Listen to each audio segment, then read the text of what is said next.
వ్రతశాల ఇది నా యేసు నివసించశాల.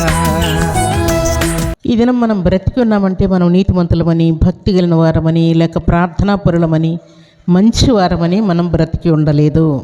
ఎందుకు బ్రతికి ఉన్నాం? దేవుని యొక్క కృప వలన, ఆయన దయ వలన మాత్రమే మనం అందరం బ్రతికి ఉన్నామని దేవునికి కృతజ్ఞతాస్తుతులు చెల్లించవలసి ఉన్నది. దేవుడు మనల్ని భూమి మీదకి పంపించినటువంటి కాలాన్ని దేవుడు ఏమని పోల్చాడంటే సంతకు వచ్చిన వారితో పోలుస్తూ ఉన్నాడు. మనం ఎక్కడికి వచ్చామంట? సంతకు వచ్చామంట. అలాగే లోకం అనేటువంటి సంతకు దేవుడు మనల్ని పంపించాడు.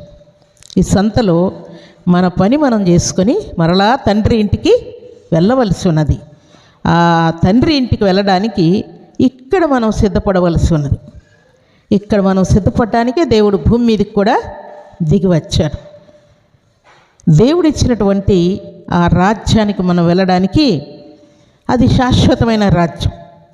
అది భూమి వలె భూమి మీద బ్రతుకుతున్నటువంటి మన జీవితాలకు దేవుడు మీరు సంతకొచ్చారని ఎలా చెప్తూ ఉన్నారో, కొంతకాలం అని చెప్తూ ఉన్నాడో, అశాశ్వతం అని చెప్తూ ఉన్నాడో, నీటి మీద బుడగ వంటిది మీ జీవితం అని చెప్తూ ఉన్నాడు, గడ్డి వంటిదని చెప్తూ ఉన్నాడు, ఆవిరి వంటిదని చెప్తూ ఉన్నాడు.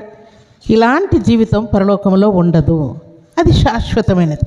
నరకము కూడా శాశ్వతమైనది. నరకములో ఉన్నా శాశ్వతంగా కాలుతూనే ఉండాలి. పరలోకంలో ఉన్నా శాశ్వతంగా సంతోషంగా దేవుణ్ణి స్తుతిస్తూ ఉండాలి. కానీ ఆ శాశ్వతమైనది అల్పమైనది ఏది అని అంటే భూమి మీద ఉన్నటువంటి కాలమే. అది 20 సంవత్సరాల, 30, 40, 50 లేక మహా అంటే 100 సంవత్సరాలైనా సరే తప్పకుండా ఏం కావాలి? మనం మరణించవలసి ఉన్నది. అది కంపల్సరీ. అయితే దేవుడు సెలవిచ్చినటువంటి మాట ప్రకారం భూమి మీద ఉండగానే దేవుని యొక్క రాజ్యానికి మనం సిద్ధపడాలని దేవుడు ఆజ్ఞాపిస్తున్నాడు. దీనికి మనల్ని మనం కంట్రోల్ చేసుకోవాలి, మనల్ని మనం సిద్ధపరచుకోవాలి, మనల్ని మనం సరి చేసుకోవాలి.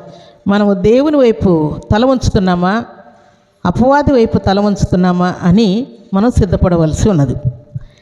మనల్ని మనం పరీక్ష చేసుకోవాల్సి ఉన్నది. కాబట్టి దేవుని రాజ్యము చేర్చేటువంటి అర్పణలైనటువంటి మన శరీరాన్ని సజీవ యాగముగాను, మన హృదయాన్ని, మన జీహ్వా ఫలమును దేవునికి అర్పణగాను ఇస్తూ దేవుడే తను తాను మన కోసం శిలువ మీద మరణించి మనల్ని పరలోక రాజ్యానికి వారసులుగా చేయటకు ఆయన చేసినటువంటి ఈ గొప్ప బలియాగును బట్టి మనల్ని మనం దేవునికి సమర్పించుకొని పరలోక రాజ్యానికి వారసులం అవ్వాలని దేవుడు కోరుకుంటూ ఉన్నాడు. దేవుని సన్నిధిలో చేరిన మనమందరం కూడా దేవుని మాటకు తలవంచి దేవుని నుండి అధికమైన దీవెనలు, ఆశీర్వాదములు మనం అనుభవించాలని దేవుడు కోరుకుంటూ ఉన్నాడు.